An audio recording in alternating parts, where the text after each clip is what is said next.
ರೇಣುಕಾ ಸ್ವಾಮಿ ಅವರ ಕೊಲೆ ಪ್ರಕರಣದಲ್ಲಿ ಚಲನಚಿತ್ರ ನಟ ದರ್ಶನ್ ಮತ್ತು ಸಹಚರರಿಗೆ ಹೈಕೋರ್ಟ್ ನೀಡಿದ ಜಾಮೀನಿನ ಪ್ರಶ್ನಿಸಿ ಸರ್ಕಾರ ಸಲ್ಲಿಸಿದ ಮೇಲ್ಮನವಿಯಲ್ಲಿ ಇಂದು ಸುಪ್ರೀಂ ಕೋರ್ಟ್ ಸರ್ಕಾರದ ವಾದವನ್ನು ಒಪ್ಪಿ ನಟ ದರ್ಶನ್ ಮತ್ತು ಸಹಚರರಿಗೆ ಸಿಕ್ಕಿದ ಜಾಮೀನನ್ನು ರದ್ದುಗೊಳಿಸಿದೆ. ಕರ್ನಾಟಕ ಸರ್ಕಾರದ ಪರವಾಗಿ ಹಿರಿಯ ಹಾಗೂ ಅನುಭವಿ ವಕೀಲರಾದಂಥ ಸಿದ್ಧಾರ್ಥ್ ಲೂಥ್ರಾ ಅವರ ನೇತೃತ್ವದಲ್ಲಿ ಹಾಗೂ ಕರ್ನಾಟಕ ಸರ್ಕಾರದ ಅಡ್ವೊಕೇಟ್ ಜನರಲ್ ಆದಂಥ ಸನ್ಮಾನ್ಯ ಶಶಿಕಿರಣ್ ಶೆಟ್ಟಿ ಅವರ ಮಾರ್ಗದರ್ಶನದಲ್ಲಿ ಈ ಪ್ರಕರಣದಲ್ಲಿ ನಾವು ತನಿಖೆಯ ಸಮಯದಲ್ಲಿ ಕಲೆ ಹಾಕಿದಂಥ ಎಲ್ಲ ಸಾಕ್ಷ್ಯಾಧಾರಗಳನ್ನ ದಾಖಲೆ ಸಹಿತ ನ್ಯಾಯಾಲಯದ ಮುಂದೆ ಇಟ್ಟು ನಮ್ಮ ವಾದವನ್ನು ಮಂಡಿಸಿದ್ವಿ.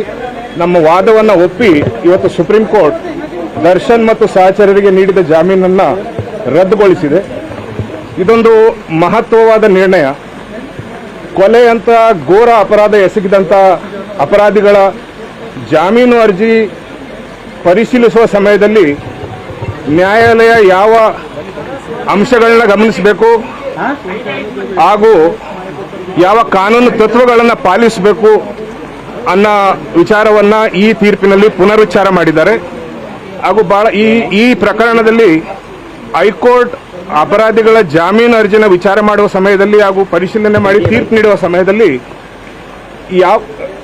ತಮ್ಮ ವಿವೇಚನಾ ಅಧಿಕಾರವನ್ನ ಕಾನೂನು ರೀತಿಯಾಗಿ ಉಪಯೋಗಿಸಿಲ್ಲ ಅಂತ ಬಹಳ ಕಠೋರ ಶಬ್ದಗಳಲ್ಲಿ ನಿಂದನೆ ಮಾಡಿದ್ದಾರೆ. ಅದಲ್ಲದಲ್ಲೂ ಸಹ ಸಮಾಜದಲ್ಲಿ ಯಾವುದೇ ವ್ಯಕ್ತಿ ಎಷ್ಟೇ ಶ್ರೀಮಂತ ಆಗಿರಲಿ, ಎಷ್ಟೇ ಬಲಿಷ್ಠನಾಗಿರಲಿ, ಕಾನೂನು ಎಲ್ಲರಿಗೂ ಸಮ ಅನ್ನೋ ಒಂದು ವ್ಯಾಖ್ಯಾನವನ್ನು ಸಹ ಇದರಲ್ಲಿ ಬಹಳ ಸ್ಟ್ರಾಂಗ್ ಆಗಿ ಜಸ್ಟಿಸ್ ಮಹದೇವನ್ ಅವರ ಜಡ್ಜ್ಮೆಂಟ್ನಲ್ಲಿ ಎಕ್ಸ್ಪ್ರೆಸ್ ಆಗಿದೆ. ನ್ಯಾಯಮೂರ್ತಿ ಮಹದೇವನ್ ಅವರ ಜಡ್ಜ್ಮೆಂಟ್ ಮೇನ್ ಜಡ್ಜ್ಮೆಂಟ್ಗೆ ಪೂರಕವಾಗಿ ಜಸ್ಟಿಸ್ ಪರ್ಡಿವಾಲಾ ಅವರು ಸಹ ಒಂದು ಸಪ್ಲಿಮೆಂಟರಿ ಜಡ್ಜ್ಮೆಂಟ್ನ ಹೇಳಿರು.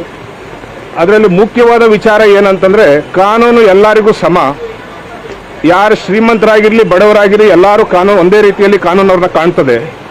ಆದರೆ ಈ ಪ್ರಕರಣದಲ್ಲಿ ಮುಂದೆ ಏನಾದರೂ ಈ ಅಪರಾಧಿಗಳು ಜೈಲಿನಲ್ಲಿ ಪಂಚತಾರಾ ವ್ಯವಸ್ಥೆಗಳ ಉಪಯೋಗ ಮಾಡ್ತಾ ಇದ್ದಾರೆ, ಜೈಲಿನ ಆವರಣದಲ್ಲಿ ಕಾಫಿ ಕುಡಿಯೋದು, ನಾವು ಕಾನೂನು ಕ್ರಮ ಕೈಗೊಳ್ತೀವಿ, ಇದರ ಬಗ್ಗೆ ಎಚ್ಚರಿಕೆ ಕೊಟ್ಟಿದ್ದಾರೆ.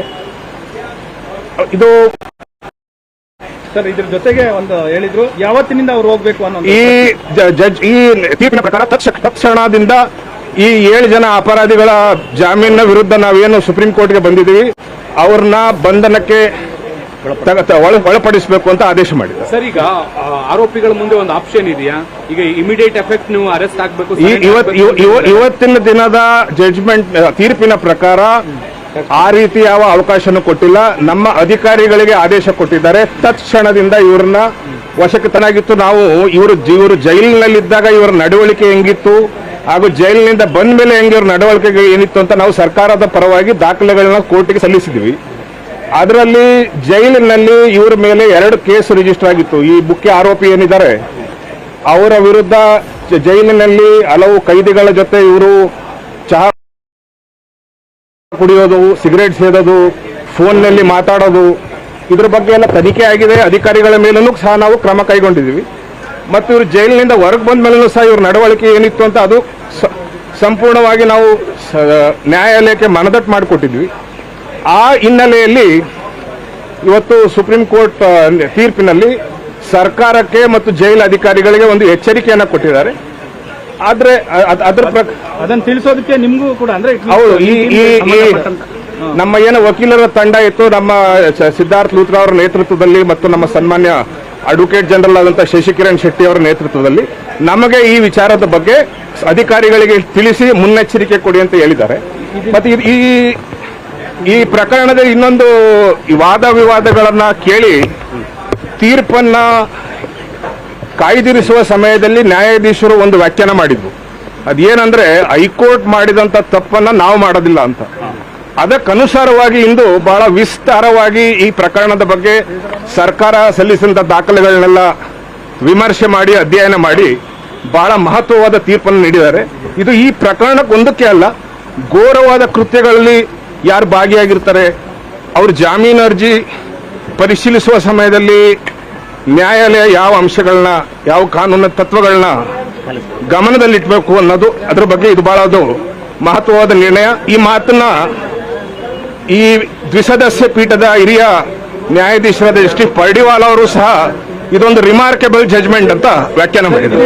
ಹೈಕೋರ್ಟ್ ಆದೇಶ ವಿಕೃತಿ ಅನ್ನುವಂತ ಒಂದು ಪದವನ್ನು ಬಳಸಿದ್ದಾರೆ. ಹೈಕೋರ್ಟ್ ಅದು ಹೌದು, ಪರ್ವರ್ಸ್ ಅಂತ ಪದವನ್ನು ಉಪಯೋಗಿಸಿದ್ದಾರೆ.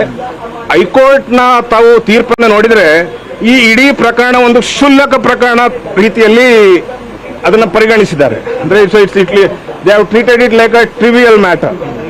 ಇದರಲ್ಲಿ ಏನು ಸಾಕ್ಷ್ಯಾಧಾರಗಳಿತ್ತು ಅದನ್ನೆಲ್ಲ ಬದಿಗೊಟ್ಟು ಸಾಕ್ಷ್ಯಾಧಾರಗಳ ಸತ್ಯ ಅಸತ್ಯದ ಬಗ್ಗೆ ವಿಮರ್ಶೆ ಮಾಡಿ ಬಹಳ ವ್ಯಾಖ್ಯಾನ ಮಾಡಿದ್ದಾರೆ. ಅದು ಕಾನೂನಿನ ಪ್ರಕಾರ ತಪ್ಪು. ಸರ್, ಈ ಜಡ್ಜ್ಮೆಂಟ್ ಕಾಪಿನ ಎಲ್ಲ ಸ್ಟೇಟ್ಗಳಿಗೂ ಕಳಿಸ್ಕೊಡಿ ಅಂತ. ಹೌದು, ಇದು ದ್ವಿಸದಸ್ಯ ಪೀಠದಲ್ಲಿ ಜಸ್ಟಿಸ್ ನ್ಯಾಯಮೂರ್ತಿ ಮಹದೇವನ್ ಅವರು ಈ ತೀರ್ಪನ್ನ ಬರೆದಿದ್ರು. ಅವರು ಓದಿ ಹೇಳಿದ ಮೇಲೆ ಜಸ್ಟಿಸ್ ಪರ್ಡಿವಾಲಾ ಅವರು ಸಹ ಒಂದು ಸಪ್ಲಿಮೆಂಟರಿ ಜಡ್ಜ್ಮೆಂಟ್ ನ ಡಿಕ್ಟೇಟ್ ಮಾಡಿದ್ರು. ಅದರಲ್ಲಿ ಜೈಲ್ ಅಧಿಕಾರಿಗಳಿಗೆ ಏನು ನಿಯಮಗಳನ್ನ ಪಾಲಿಸಬೇಕು ಅಂತ ಉಚ್ಚಾರ ಮಾಡಿದ್ರು. ತಮಗೆಲ್ಲ ಗೊತ್ತಿರುವ ಹಾಗೆ ಸುಪ್ರೀಂ ಕೋರ್ಟ್ ಜಡ್ಜ್ಮೆಂಟ್ ಇಡೀ ದೇಶಕ್ಕೆ ಕಾನೂನು. ಈ ತರ ಕೇಸ್ಗಳಲ್ಲಿ, ಈ ತರ ಸಮಾಜದಲ್ಲಿ ಪ್ರಭಾವಿ ವ್ಯಕ್ತಿಗಳು ಅಪರಾಧ ಮಾಡಿದಾಗ ಜೈಲಿನಲ್ಲಿ ಅವ್ರನ್ನ ಯಾವ ರೀತಿ ನಡೆಸಬೇಕು, ಅವರು ಸಾಮಾನ್ಯರೇ, ಅವರೇನು ಬೇರೆ ಕೈದಿಗಳಿಗಿಂತ ಏನು ಬೇರೆ ಇಲ್ಲ, ಎಲ್ಲರಿಗೂ ಸಮಾನವಾಗಿ ನಡೆಸಬೇಕು ಅಂತ ಏನು ನಿಯಮಾವಳಿಗಳನ್ನ ಹೇಳಿದ್ರು ಅದನ್ನ ಎಲ್ಲಾ ರಾಜ್ಯಗಳಿಗೂ ತಲುಪಿಸಬೇಕು ಅಂತ ಹೇಳಿ ನೆಕ್ಸ್ಟ್ ಪ್ರೊಸೀಜರ್ ನಮ್ಮ ಅಧಿಕಾರಿಗಳ ಜೊತೆ ಸಮಾಲೋಚನೆ ಮಾಡ್ತೀವಿ. ಇವರು 7 ಜನ ಎಲ್ಲೆಲ್ಲಿದ್ದಾರೆ ಏನು ಅಂತ ವಿಚಾರ ಮಾಡಿ ಅವ್ರನ್ನ ವಶಕ್ಕೆ ತೆಗೆದುಕೊಳ್ಳುವ ಕ್ರಮ. ನ್ಯಾಯಾಲಯದ ತೀರ್ಪಿನ ಪ್ರಕಾರ ನಾವು 4th ವೀಕ್ ಇವ್ರನ್ನ ಕಸ್ಟಡಿಗೆ ತಗೋಬೇಕು. ಇವರಿಗೆ 1 ವಾರ 10 ದಿನ ಟೈಮ್ ತಗೊಳ್ಳೋಕೆ ಏನಾದ್ರು ಅವಕಾಶ ಅದು ಅವರು ಸುಪ್ರೀಂ ಕೋರ್ಟ್ ನ ಮೊರೆ ಹೋಗ್ಬೇಕಾಗ್ತದೆ. ಆ ತರ ಏನೋ ಸಮಯ ಬೇಕು ಅಂತಂದ್ರೆ ಅವರ ಪರವಾದ ವಕೀಲರು ಯಾರು ಸಹ ಇವತ್ತು ನಮಗೆ ಸಮಯ ಕೊಡಿ ಅಂತ ಏನು ವಿನಂತಿ ಮಾಡಿಲ್ಲ ಕೋರ್ಟ್ಗೆ. ಸೊ ಹಂಗಾಗಿ ಇಮಿಡಿಯೇಟ್ ಹೌದು. ಸರ್, ಒಂದೇ ನಿಮಿಷ.